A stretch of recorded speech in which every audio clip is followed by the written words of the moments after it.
قد آتینا ابراہیم رشدہ من قبل وکنا بہ عالمین. ابراہیم علیہ السلام کا اللہ نے تفصیل سے واقعہ سنایا اس میں کہ ہمیشہ نا انسان کو سیدھے راستے پہ چلنے میں کلچر رکاوٹ بنتا ہے.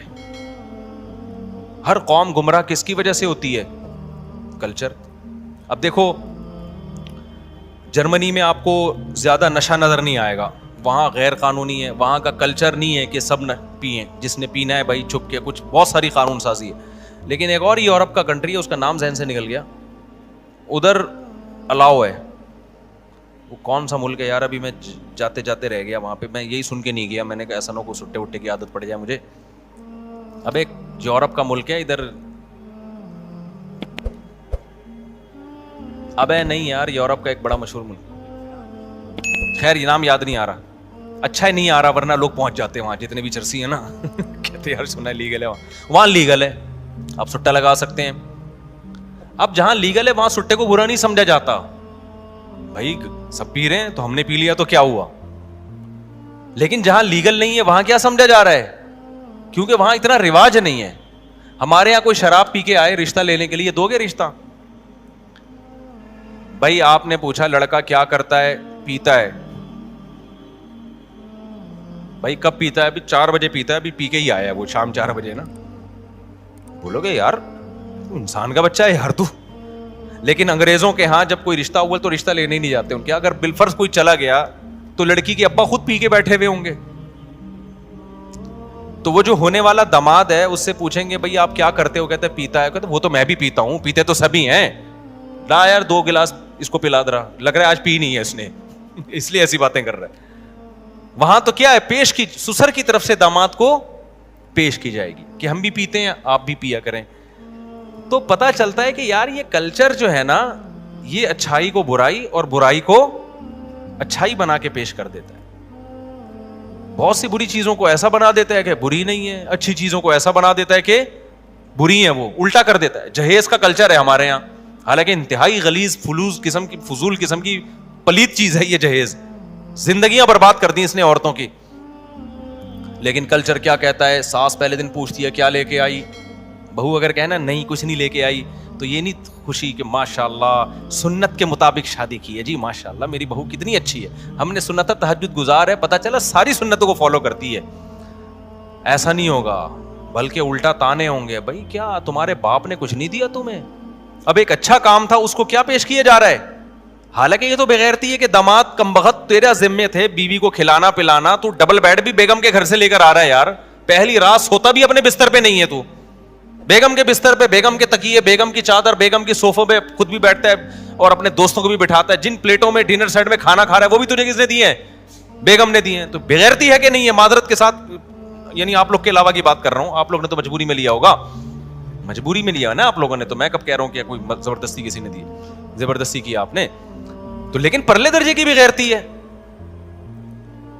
تو جو بغیرتی کا تانا ماں کو اپنے بیٹے کو دینا چاہیے تھا, بیٹا تو نے کرنا چاہیے تھا نا یہ سارا کمرہ فرنیچر. لوگ مجھے کہتے ہیں اصل میں ایکچولی لڑکی والے زبردستی دے رہے ہیں. بھائی تم پہلے لا کے گھر کو سیٹ کر دو, بیڈ ڈال دو, صوفے ڈال دو, پنکھے لگا دو, ساری چیزیں فل کر دو, بولو اب کہاں کدھر گھسیڑے ہم, جگہ نہیں بچی ہے یہاں پہ جہیز کی, لہذا آپ نے اپنی بیٹی کو کچھ دینا ہے تو چیک دے دیں آپ اس کو. وہ باپ مر جائے گا 100 دفعہ, وہ چیک نہیں دے گا, اس کو پتا ہے اس میں نمود و نمائش نہیں ہے. دینا ہے نا بیٹی کو, چیک بنا کے دیا کرو, بیٹا یہ 1 کروڑ روپے کا چیک ہے, یہ اپنے پاس رکھو, کبھی زندگی میں ضرورت پڑی تو یہ پیسہ کام آئے گا.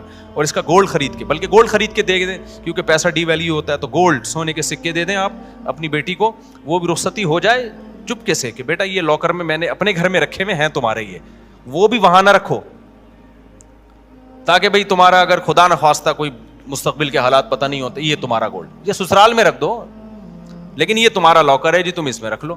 یہ کبھی نہیں کرے گا ابا, ایسا ابا کہیں نہیں لبا. پنجابی میں کہتے ہیں لبا کا مطلب پایا, ایسا ابا کہاں سے لبا نا, تو ایسا ابا کہیں سے بھی نہیں لبا. تو کہتے ہیں بیٹی کے تحفظ کے لیے, تحفظ نہیں ہو رہا بھائی اس میں تو وہ پھر جب اللہ نہ کرے علیحدگی ہو گئی, یہ بستروں پہ لڑیں گے, یہ عدالتوں میں کیس چل رہے ہوتے ہیں. یہ جو ہے نا, یہ سرائی میں اپنے گھر سے لے کر آئی تھی ٹھیک ہے نا, یہ ڈنر سیٹ میں اپنے گھر سے لے گئے, ایسے لڑائیاں ہوتی ہیں. تو خیر گاؤں میں سرائیوں پہ لڑائیاں ہوتی ہیں, یہاں بڑی چیزوں پہ لڑائیاں ہوتی ہیں. تو اب وہ باپ بھی مجبوراً دینے پر مجبور ہے, اس کو پتہ ہے تانے ملیں گے, گھر برباد ہوگا اس کا. تو خیر میں عرض کر رہا تھا, تو کلچر گڑبڑ کرتا ہے. تو ابراہیم علیہ السلام کی قوم کا کلچر یہ تھا, وہ سارے بتوں کو تراش کے ان کی عبادت کیا کرتے تھے, جیسے ہندوستان کا کلچر ہے وہی رکھتے تھے. حلوے وانڈے رکھ دیے بھگوان کے سامنے, شام کو آ کے خود ہی کھا لیے. آئی بات سمجھ میں؟ تو اب کیا ہوتا تھا کہ ابراہیم علیہ السلام, قرآن کہہ رہا ہے وَلَقَدْ آتَيْنَا إِبْرَاهِيمَ رُشْدَهُ مِنْ قَبْلُ, اور سب سے زیادہ بت پرستی ابراہیم علیہ السلام کے گھر میں تھی, کیونکہ ان کے ابا بت بنا کے بیچا کرتے تھے. ابراہیم علیہ السلام کے والد کیا کرتے تھے؟ بت فروش تھے, بت بناتے بھی تھے اور بت بیچتے بھی تھے. اور بیٹا کیا ہو گیا؟ اس نے کہا ابا یہ نہیں سمجھ میں آتا.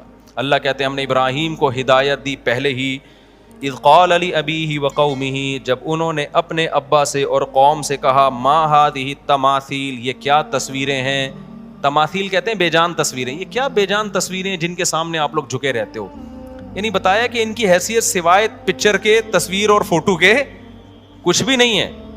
قالوا وجدنا آباءنا لها عابدین, ان کے پاس کوئی دلیل نہیں تھی, انہوں نے کہا ہم نے اپنے باپ دادا کو اسی طرح پایا ہے.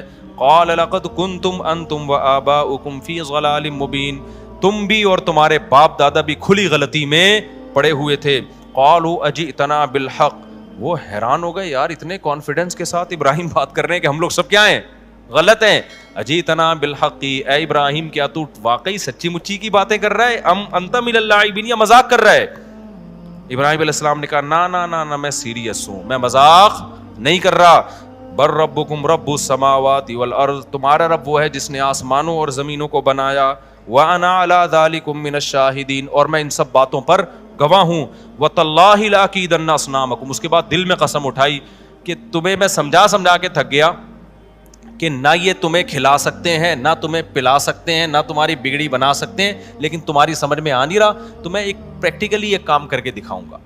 وہ کام یہ ہوگا کہ ان کی گت بناؤں گا میں. آپ لوگ یہ کام نہ شروع کر دو کہیں مندروں میں جا کے, بتوں سے نہیں پٹو گے لیکن ہندوؤں سے پٹ جاؤ گے. تو اور ویسے بھی شریعت میں جائز نہیں ہے کسی کے مذہبی عبادت خانے کو جا کے چھیڑنا. ابراہیم علیہ السلام تو جو کر رہے تھے اللہ کے حکم پہ کر رہے تھے نا, اور ان کے ساتھ اللہ کی مدد بھی تھی. لیکن اسلام میں اس کی اجازت نہیں ہے کہ آپ کا کسی کنٹری سے یا کسی جگہ سے معاہدہ ہو گیا تو اب اس کو پھر آپ چھیڑ نہیں سکتے, کیونکہ وہ کچھ شرارتی, ایسا نہ ہو کہ الٹا سیدھا کر لیں یہ واقعہ سن کے. تو ہمیں ہماری شریعت میں اجازت نہیں ہے, جو جس کا عبادت خانہ ہے اس کو وہاں پر عبادت کرنی. اللہ نے فرمایا کہ حق بھی واضح ہے, باطل بھی واضح ہے, تو جس کا دل چاہے ایمان لے آئے, جس کا دل چاہے کفر کرے. صحیح ہے نا؟ تو لیکن ابراہیم علیہ السلام کو اللہ نے اجازت دی تھی. ابراہیم علیہ السلام نے کہا میں تمہارے بتوں کی قط بناؤں گا. تو وہ چلے گئے. کسی دن انہوں نے کوئی میلے ٹھیلے میں جانا تھا, ابراہیم علیہ السلام نے کوئی بات کی کہ میری طبیعت سیٹ نہیں ہے, میں نہیں جا سکتا. تو پیچھے جا کے نا سب کے آنکھ ناک کان کاٹ ڈالے, کسی کے بازو کاٹ دیا, کسی کے ناک کاٹ دی, کسی کا کان کاٹ دیا, سب کو لنجا ٹونڈا بنا کے جو بڑا والا تھا نا اس کے گردن میں کلہاڑا لٹکا دیا. وہ واپس آئے, من فعل ھذا بآلہتنا انہ لمن الظالمین, یہ ہمارے خدا کے ساتھ کس نے یہ کام کیا ہے. ٹھیک ہے نا, وہ بڑا ظالم ہے جس نے ہمارے خداؤں کی یہ گت بنائی. تو لوگوں نے کہا سمعنا فتن یذکرہم, ایک نوجوان ہے جو یہ تذکرے اکثر کرتا رہتا ہے, ہمارے بتوں کو برا کہتا تھا, اسی کا کام ہو سکتا ہے. لایا گیا ابراہیم علیہ السلام کو, وقت تھوڑا ہے تو میں جلدی سے کمپلیٹ کر رہا ہوں. ابراہیم علیہ السلام سے پوچھا گیا کیا آپ نے یہ ہمارے معبودوں کے ساتھ کیا ہے؟ ابراہیم علیہ السلام نے فرمایا فعلہم کبیرہم ھذا, یہ جو بڑا والا ہے نا جس کے کندھے میں کلاڑا ہے, اس نے کیا ہے. ٹھیک ہے, فاسألوہم ان کانوا ینطقون, سب سے پوچھو, سب اسی کا نام لیں گے, میرا کوئی بھی نام نہیں لے گا. یہ جتنوں کے ساتھ ہوا ہے نا ناانصافی, زیادتی ہوئی ہے, مانتا ہوں زیادتی ہوئی ہے, لیکن ان سے پوچھو, یہ خود بتائیں گے. یہ جو بڑا والا بیٹھا ہوا ہے نا کلاڑا گلے میں لٹکا کے مزے سے, تھوڑی دیر پہلے یہ سب کچھ اس نے کیا ہے. ایک دم ان کے منہ سے نکلا کہ لقد علمت ما هؤلاء ينطقون, ابراہیم تجھے پتہ ہی بول نہیں سکتے. ابراہیم علیہ السلام نے یہ جملہ ان کی زبان سے نکلوانا چاہ رہے تھے. ویسے اگر ابراہیم علیہ السلام کہتے ہیں نا بتاؤ یہ بول سکتے ہیں, تو وہ جواب پی جاتے, وہ کہتے تمہیں کیا بول سکتے ہیں کہ نہیں سکتے, ہم جب ان کی عبادت کریں گے تو یہ ہماری بگڑی بنائیں گے, چاہے بولیں کہ نہیں بولیں. لیکن ابراہیم علیہ السلام نے ایسا عمل کیا کہ لاشعوری طور پر ان کی زبان سے نکل گیا, اے ابراہیم ان سے کیسے پوچھیں, یہ تو بول سکتے ہی نہیں ہیں. فوراً ابراہیم علیہ السلام نے فرمایا افتعبدون من دون اللہ، تو تم ایسے لوگوں کی عبادت کیوں کرتے ہو جو بول نہیں سکتے، جو تمہیں فائدہ نہیں پہنچا سکتے، ان کو گت بنا کے چلے گئے اور یہ اپنا دفاع نہیں کر سکے. اف لکم ولما تعبدون من دون اللہ، تم پہ بھی تف ہے، افسوس ہے. تو جواب میں کیا کہنے لگے؟ حرقوہ. کوئی جواب تو تھا نہیں ان کے پاس. مشرک کے پاس کیا جواب ہوتا ہے؟ فوراً کہا بھائی یہ بندہ جو ہے نا ٹھیک نہیں ہے، فساد پھیلا رہا ہے، اس کو جلاؤ آگ میں اور اپنے خداؤں کی مدد کرو. ابے خدا تمہاری مدد کے لیے ہوتا ہے، اللہ کے بندو تم اپنے خدا کے ڈیفنس میں آ رہے ہو. قرآن میں بھی اللہ نے کہا کہ کون اللہ کی مدد کرے گا، تو وہاں اللہ کی مدد سے مراد اللہ کے دین کی مدد ہے. مشرکین غیر مسلم یہ بھی کہتے ہیں کہ جیسے ابراہیم علیہ السلام کے بت اپنا دفاع نہیں کر سکے تو خدا بھی تو کعبے کی حفاظت نہیں کر سکا نا، معاذ اللہ. ایسا ہوا ہے کہ وہ جنگوں میں کعبے کو ڈھا دیا گیا، سیلاب میں کعبہ پانی کے نیچے آ گیا. تو خوب سمجھ لو کعبہ خدا نہیں ہے، وہ مخلوق ہے، وہ اللہ کا گھر ہے، وہ اللہ نہیں ہے. اللہ کو کوئی نہیں ہلاک کر سکتا. اللہ کی چیزوں کو تو اسباب کے ساتھ اللہ نے جوڑا ہے. تعمیر کرو گے تو تعمیر ہو جائے گی، تعمیر گراؤ گے تو تعمیر گر جائے گی. اب بیت اللہ کے غلاف ہر سال تبدیل ہوتا ہے نا، اب اٹھا لو گے تو اڑ جائے گا، گرا دو گے تو آپ دیواریں گرا دیں بیت اللہ کی، دوسری دیواریں کھڑی کر دیں. تو اللہ نے ایسی کوئی ذمہ داری نہیں لی ہے کہ بیت اللہ کی دیوار گرائی نہیں، بلکہ حدیث میں آتا ہے تو قرب قیامت میں تو بیت اللہ ڈھا دیا جائے گا. تو اللہ کا گھر ہے، اللہ کے بندے بھی ہوتے ہیں، اللہ کا عرش بھی ہوتا ہے، اللہ کا گھر بھی ہوتا ہے. تو اللہ نہیں ہے، وہ اللہ کو کچھ نہیں ہو سکتا. اور اللہ بیت اللہ کی حفاظت کرے تو پھر کر کے بھی دکھاتا ہے. اس نے ابرہا کے لشکر کو تباہ و برباد کر دیا ابابیل کے ذریعے، چھوٹے چھوٹے پرندوں کے ذریعے، تو اس نے دفاع بھی کر کے دکھایا. تو اب تک تو بچا کے ہی رکھا ہوا ہے اللہ نے اپنے گھر کو. آگے اللہ تعالیٰ فرماتے ہیں انہوں نے کہا کہ اس کو آگ میں ڈالو اور اپنے بتوں کی، اپنے معبودوں کی حفاظت کرو اگر تم نے کچھ کرنا ہے. قلنا یا نار کونی بردا وسلاما علی ابراہیم. اللہ فرماتے ہیں ہم نے آگ سے کہا کہ ابراہیم پر ٹھنڈی اور سلامتی والی بن جا، سلامتی والی بن جا. وَأَرَادُوا بِهِ كَيْدًا. اللہ کہتے ہیں انہوں نے ابراہیم کو نقصان پہنچانے کا ارادہ کیا لیکن ہم نے انہی کو رسوا کر دیا. لیکن پھر ہم نے ابراہیم علیہ السلام کو اس جگہ سے ہجرت کرنے کا حکم دیا کیونکہ ان لوگوں کے ایمان لانے کا کوئی چانس نہیں تھا. اب دیکھو اللہ نے ابراہیم علیہ السلام کو کیسے بچایا. قوم خراب ہو گئی ہے تو اللہ نے ابراہیم علیہ السلام کو نیک زوجہ دے دی، حضرت سارہ، اور پھر دوبارہ حضرت ابراہیم کا نکاح ہوا، دوسری زوجہ دی، ان کا نام حضرت ہاجرہ. ان دونوں زوجہ سے جو اللہ نے اولاد دی ہے نا، وہ اتنی مبارک اولاد، ان دونوں سے پیغمبر پیدا ہوئے ہیں.